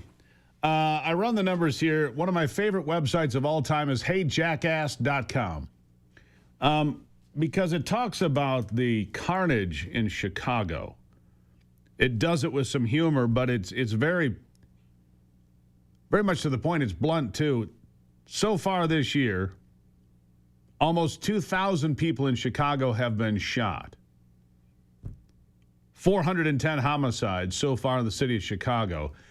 And yet they would have you believe that everything's fine in Chicago. Brandon Johnson, the mayor, J.P. Pritzker, the governor, oh, it's fine. We don't want any help. In D.C., they've turned it around. Right now, D.C. is on a pace that their homicides would be 80 for the year, for a 12-month period. That would be the lowest in more than 40 years. Carjackings are down 75%. Sexual assault down 35%. Bringing in law and order actually works. You can hate Donald Trump all you want, but the fact of the matter, it works, and it's working in the nation's capital. It's working in Memphis. It's going to work elsewhere as well, I can assure you. New Orleans are going to do it as well. Joining me now is Pastor David Lowry, Jr. He's at Fernwood Community Church, Outreach Church in Chicago. Pastor, thank you for being here. First, let me give all praises to God and my Lord and Savior Jesus Christ for making it possible for me to be here. And thank you, Mr. Gruber, for having me on your show. Well, I appreciate you. All right, let's talk about Chicago. The mayor would have you believe everything's fine. Crime's going down. It's perfectly fine and well. You get petty prison sentences if they go to prison at all. A justice system that fails black men, you say. And by doing so, fails America. You know, I don't care what the color of your skin is. You've got a chance in this country.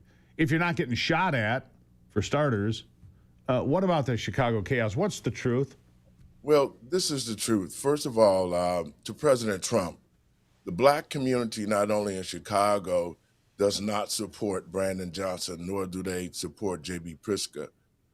Black people across the country have wakened up, and we see that the Democratic Party has continued to lie, deceive, kill, and steal. And so we want him to know that we're going to support him 100%, and that in Illinois, when he ran, we voted 47% red. So this year we're looking to turn Chicago red. But the most important thing is this for me, is that the men and women of God need to be standing with President Trump because of the fact of what God has ordained him to be a instrument of war for him. God knows and he sees all the atrocities that this country is facing, especially the black community. So I'm letting him know today that we need to continue to move forward. We need to clean Chicago up. In 2027, I'm running for mayor of Chicago. We're going to get rid of Brandon Johnson and J.B. Pritzker, and the black community can thrive again. But I want to say this, Mr. Gruber, to President Trump. As a man of God, God gave us authority over this earth. When Christ said he maintained authority over everything on heaven and earth, then when we became disciples in Matthew 28:18 through 20, it talks about the disciples receiving this authority.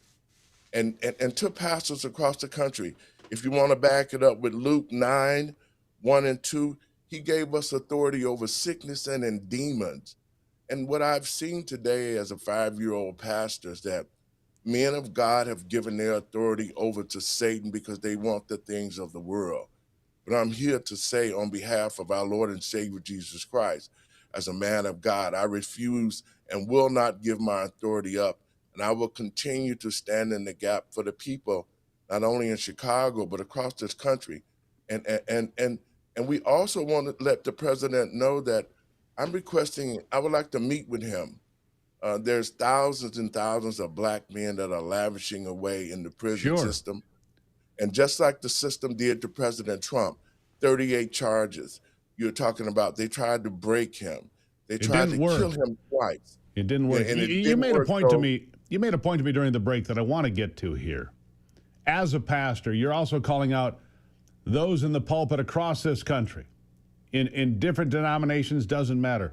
You say these pastors, many of them, have lost their way, and they have an obligation to speak up, to be heard, to say, look, we don't want the drugs, we don't want the crime, we don't want the failing cities, we don't want any of this. And pastors have the power to persuade their congregations, and you say they're failing.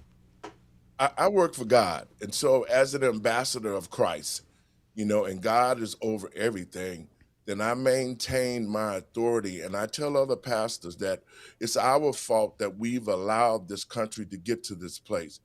It is the pastor's fault who have become part of the world that they let homosexuality take over under the Biden and the Obama administration. If pastors stood together and we exude our authority, which Christ gave us through the scriptures, he said that we'll have the power to be able to heal the sick, raise the dead. We will be able to do all those things, and we can through Christ and his authority. So I urge pastors today to let us get together and take the responsibility that Christ gave us and save this world. And that's why I'm letting pastors know today, if you are not out here exuding your authority, then you're worthless to God. He cannot use you. And I urge pastors today, you can reach out for me, call me 708-663-5262, so we can come together and deal with the issues that we're facing. And like I said, the big thing for me with President Trump is that I'm requesting, President Trump, I'd like to meet with you. You have met with all other people from different nations. Now meet with a man of God who is over the world and exhume his authority in this world. Meet with me and my team and let us work with you so that we can get all these black men out of prison so they can come back to the communities and be the head of the household, their families again. And contribute. Yes. Make Chicago great again. Make Chicago first again. Pastor David Lowry, great message today. Thank you for being here. Thank you, Mr. Gruber. And people, you can find us at LetTheTruthBeToldRadio.com, or you can go to LetTheTruthBeTold.lightcast.com and watch our shows. We're giving the message of God to strengthen this country, to strengthen the president, so that we can make the black community and America great again. God bless you, Mr. Gruber. Thank you, sir. We'll be right back.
While we're going down this road, we're going to look at the numbers of the amount of money spent by the state of Michigan on transgender care. $14 million over 4 years. One county leading the way. 5 counties dominate the provider county totals every single year: Washtenaw, Wayne, Kent, Oakland, and Ingham. Washtenaw County has the highest Medicaid transgender-related spending of all 4 years, significantly outranking every other Michigan county despite not always having the highest number of claims. This is all part of the same conversation. And coming up in a minute here, State Representative Jamie Thompson is going to be here to discuss Title IX. Even Democrats that I know, which are plenty,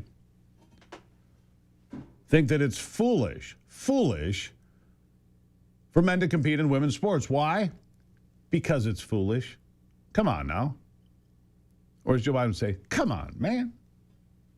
It doesn't make any sense. Of course men have an advantage. Of course they do. It's biological fact. $14 million. Let's see, 27, 37, 45, 55, 65,000 claims. 65,000 claims from 2021 through 2024. Yep. Trans care. In Washington, the policy fight over transgender care is also continuing because people have had it. You know, just so you understand, when I went to high school, or Anthony or Ivy, there were 0 transgender people. There weren't any. And there aren't now, for the record. There aren't. You know, something pushed on social media. It hit its peak in 2023 in the height of the Biden chaos. It's been on the decline ever since and coming down dramatically. So when I come back, we're going to talk about Title IX, men and women's sports. It's been banned federally, and yet Michigan continues to sidestep that, as do some other blue states like Maine or Illinois or California or New York. Why?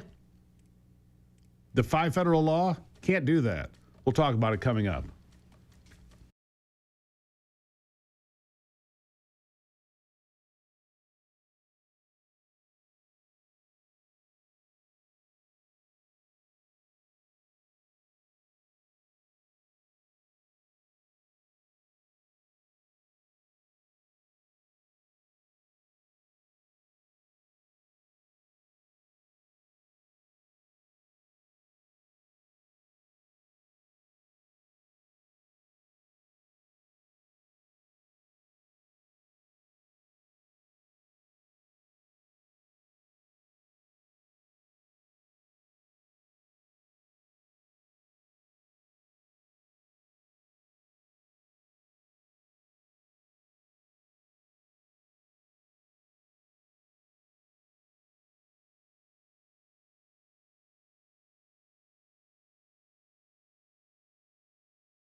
All right, I just got the weather update. It's lousy, apparently, snowing a lot. Brock tells me it could be a foot of snow around here by the end of the week here in and around the studios, which meant that our state representative, Jamie Thompson from the 28th District, couldn't get to her office, so she's going to join us by phone today. Jamie, how are you?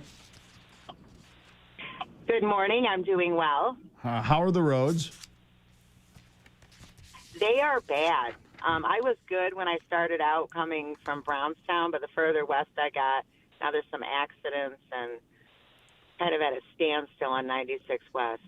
Well, there you go. Sorry about that. Enjoy your time in the car. Don't you wish you had an EV to sit in traffic? Yeah. Mm-hmm. I get to talk to you, so I'm good. Well, there you go. I appreciate that. All right, let's talk about a parent has filed a Title IX complaint with the U.S. Department of Education stating the Monroe Public Schools allowed a transgender student to use the locker room without informing parents. This is just the latest, Jamie. Men and women's sports. Yeah. And Title IX. Title IX had the express purpose of giving women and girls equal opportunities to play sports, to compete, to have options. It was not for boys who think they're girls to get the option, was it? I mean, because I've read Title IX. I don't think it says that. No, you're absolutely right. What's happening is unsafe, unacceptable, unfair to our girls.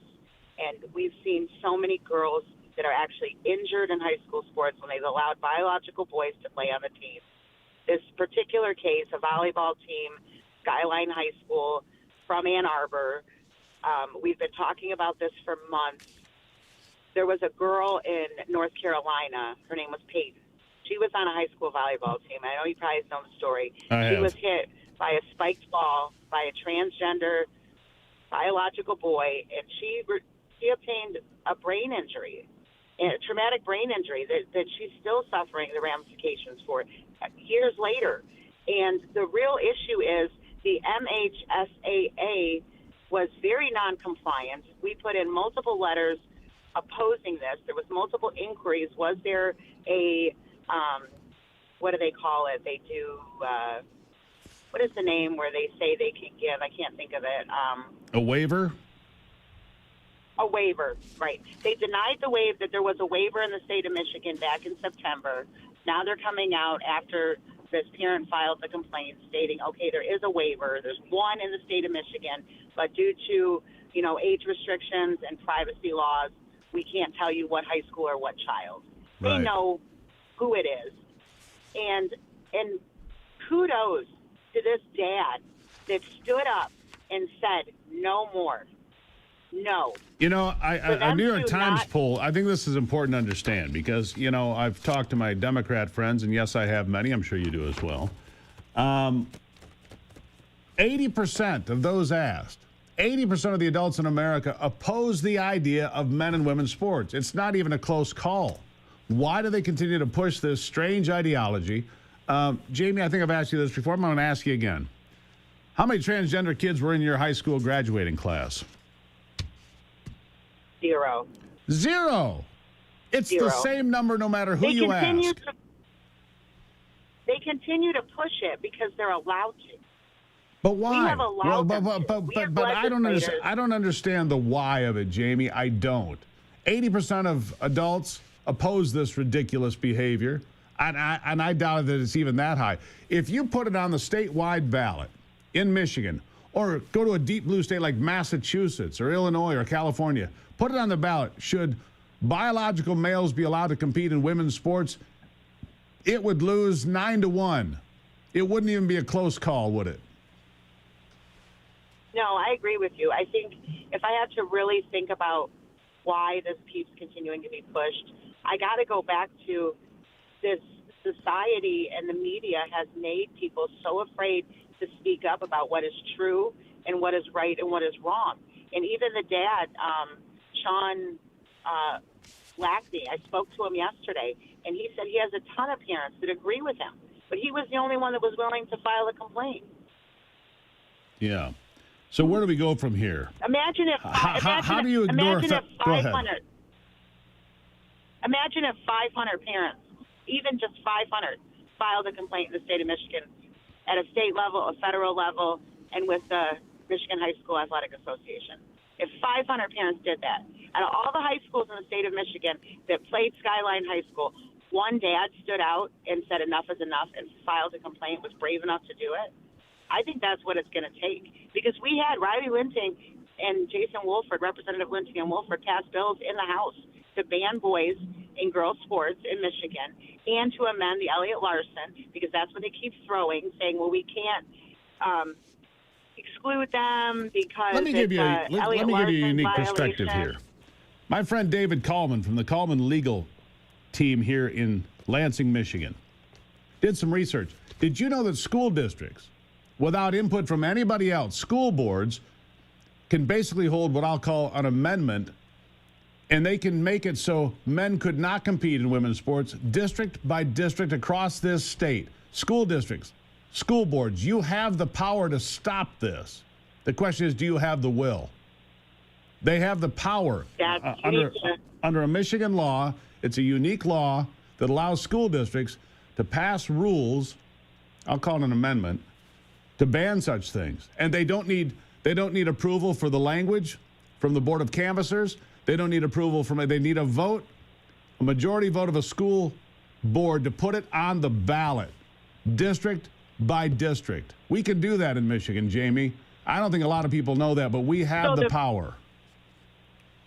No, I did not know that. I appreciate that information. So the school district would still have to make it a ballot initiative? Correct. When they vote? Yeah, I'm going to put you in touch with David Kallman.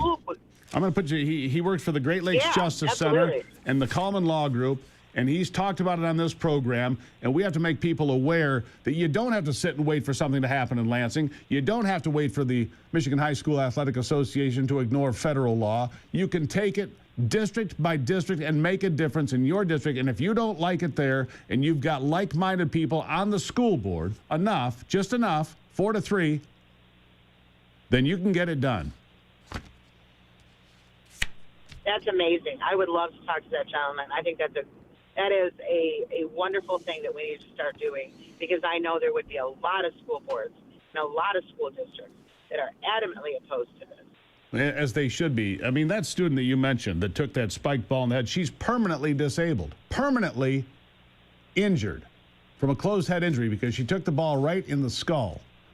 And you can't do that. And what's worse for me, and I'm going to leave it here, is the kid, not the kid that ends up second to a first place boy, not the girl that ends up in second. It's the one that gets pushed off the podium, the one that worked really hard and would have been a bronze medal winner, that doesn't make it to the podium in track or swimming or anything else.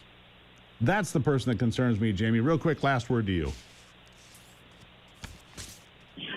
I want your viewers to know, or your listeners, that I am not going to stop on this issue. House Republicans are going to continue to hammer this. The House of Representatives, our Women's Caucus, we are all over this. We are going to keep speaking out and keep supporting you. And I am telling you, we need more dads to stand up, like the dad in Monroe County. Our dads need to let their girls know that they hear them, that they are protecting them.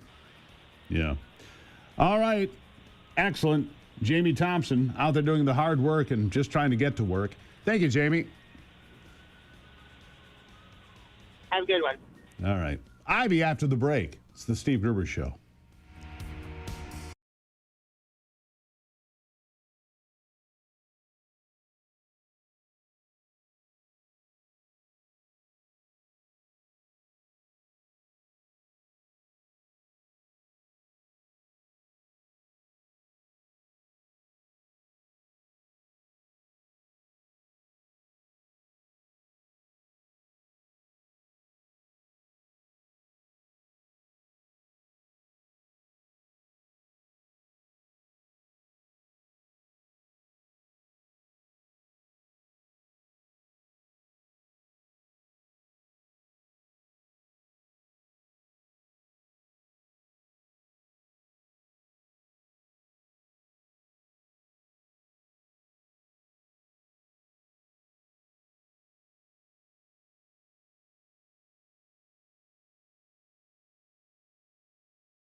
screen here.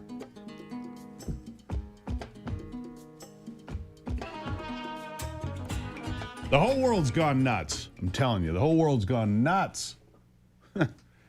Yeah. It's snowing. Apparently, we're going to get a lot of it. I'm not really bitter about it, but it is a lot of snow for this early in the year. It started, what, 2 weeks before Thanksgiving? It's just been going since. Yeah, we'll have some great ice skating on our pond this year. But be careful. A couple of guys died a couple of days ago falling through the ice here in Michigan, so please be careful. Ivy's with me now. Ivy, good morning. Good morning. How are you? Are you sure you're not bitter that it's lots of snow? I'm not as bitter as you are because when you see the temperatures at 5 degrees or 0 or 5 below, you just go, ah. Actually, I kind of like it. I like the cold weather. Yeah, you like looking out the window. Well, yeah, I mean, I don't want to spend all day out there, but it's just like Florida. I grew up in Florida, and when it's too hot, you just spend all your time inside. It's essentially the same thing. Just one is too hot and one is too cold. What was the South before air conditioning? Oh, man, I can't even imagine. Yeah, not a lot of population. Yeah. I mean, Florida's gone from 5 million to 25 million since 1960. Why? Well, AC, that's why. Oh, probably that, and currently all the great tax incentives, and it's a very free state in regards to being business friendly, and they're getting rid of property tax too. Oh my goodness! I mean, that is a common sense rule, actually, in my opinion. I If you agree. pay in your house for your entire life, you're in retirement, you don't have a mortgage, you shouldn't have to pay property taxes. Well, that at seems to be least- common sense to me. At least ban it, for people 65 and older. Get rid of property tax for seniors at least, because most of them are on fixed incomes, and they keep elevating the property tax. Your property's worth this. And this.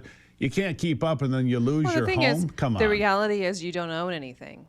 Right. Because Well, if you don't, tell the government that. if you don't pay for your property tax, they're going to take your home. So therefore, it's actually not your home at all. Right. So that's I something encourage people, axmitax.org. Sign the petition. Get it on the ballot for next year. We can get rid of property tax in Michigan, make it part of our Constitution, get rid of property tax in Michigan forever.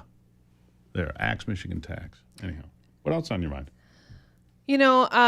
Steve, I was in Bible study last night, and there was something that I heard, and I actually had to read it to you before I went to bed last night. And you're like, really? Honey, it's like 10 to 10. It's so late. Yeah, But and then I I need to didn't tell you sleep. this.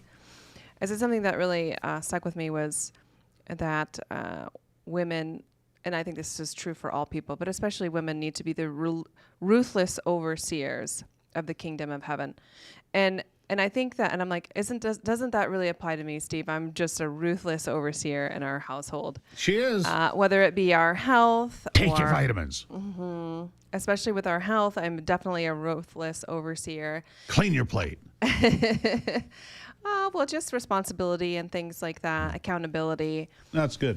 But I think if you were to apply this, imagine if in America, just 10% of the people in this nation were ruthless overseers of their homes. Get your home right, and then get your community right, and then get your nation right. Then get your state right, and then get your nation right. Step. That's pretty true. Honestly, clean up your mess. Clean up your act. Do the right thing. Have integrity. Tell the truth. Work hard. Clean up your act. We need more fathers. We know that.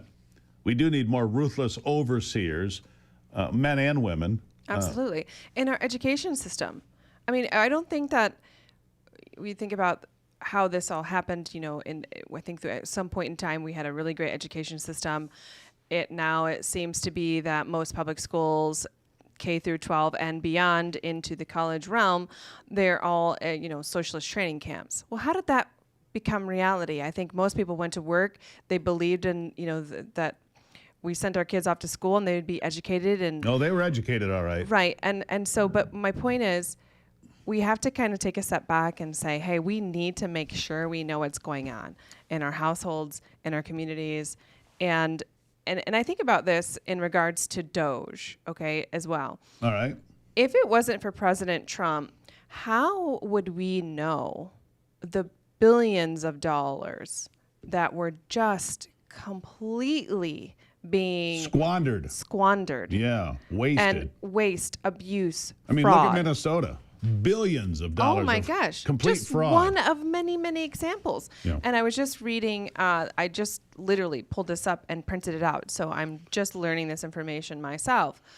But there is this rampant waste, fraud, and abuse in the, imagine the Affordable Care Act in the Government Accountability Office is doing this investigation. And 100% of people who shouldn't have got the funds, the fake applicants that were put in, were approved. 100% of fake applicants were approved in late 2024. And for what program was that? This is the Affordable Care Act. No kidding. And we're wondering, why things are becoming more and more expensive. So no matter who you are, whether you're entitled to it or not, didn't matter. You got it. Fake applicants. Fake people. Applicants. 18 out of 20 fake applicants are still receiving subsidized coverage for 2025. Marketplaces approved coverage even when no documents were requested or fake documents were submitted. And this is what the Democrats want to demand that we continue to do. They want at least 3 more years of this. Yeah. And it goes on. Marketplaces approved coverage when no documents were, I just said that, but this includes fake citizenship eligibility documents confirming fraud concerns for illegal immigrants. Brokers were able to bypass verification by calling the call center and submitting applications without the applicant present. Monthly subsidies paid to health insurers on behalf of GAO, that's the Government Accounting Office. Correct. Fake. On behalf of GAO's fake identities exceeded 12,300 per month. And you know what the thing is, because we're almost out of time here, that's just one agency. Right. That's just one program in one place. Exactly. Think about it across the government. Exactly. Good Lord, I got to And quite frankly, and if it wasn't for this president, how would we know? It'd just go on and on and on. Yeah, you wouldn't know. Exactly. But those on the left want the Affordable Care Act to go on and on and on, despite the fraud, despite the abuse. Well, we're going to have a special coming up next week about insurance, so We'll talk stay about tuned. it. All right. All right. A very big special next week. Love you, Ivy. Love you too. Back after this.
All right, serious question for you, Brock.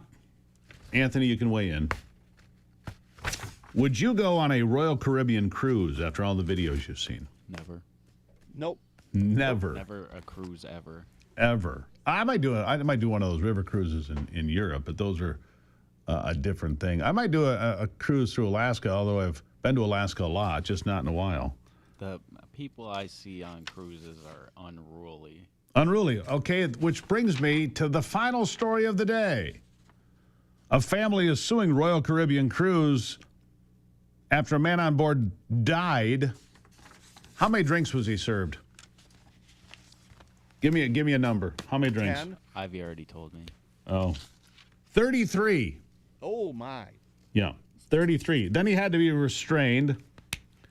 Michael Virgil died aboard the Navigator of the Seas. The crew restrained him with sedatives. Sedatives on top of 33 cocktails. 33. I'm sorry. I think they deserve to be sued. 33 drinks. He died. He was 35 years old. They boarded the Royal Caribbean Navigator of the Seas in L.A. December 13th, 2024, for a 4-day cruise to Ensenada, Mexico. What began as routine departure quickly unraveled, the lawsuit says, after an onboard incident involving security that would later become the center of a legal battle. The family, which includes Virgil's longtime fiancée and their young son who has autism, filed the wrongful death complaint in the U.S. District Court for the Southern District of Florida. The lawsuit claims the cruise line is responsible for his death, claiming he was overserved and then subjected to what it calls the excessive use of force and fatal actions taken by crew members. The family was directed to a bar with live music because the cabin was not ready. As they waited, Virgil's then 7-year-old son grew restless and left with his mother to check the room. Suit claims that within hours of the ship's departure, crew members negligently served him 33 cocktails. In what amount of time? Not much. I don't have the time there. Anyhow. Royal Caribbean. No, I'll pass. Fight the good fight and keep the faith, my friends. God bless America. I'm Steve Gruber. This is the Steve Gruber Show. Remember to work harder and be better.